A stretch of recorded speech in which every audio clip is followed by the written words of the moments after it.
أعوذ بالله من الشيطان الرجيم. بسم الله الرحمن الرحيم.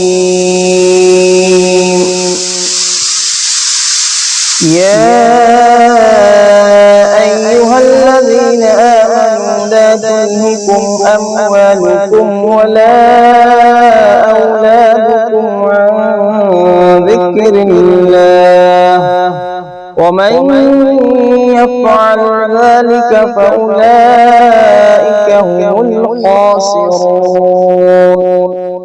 وأنفقوا مما رزقناكم من قبل أن يأتي أحدكم الموت فيقول رب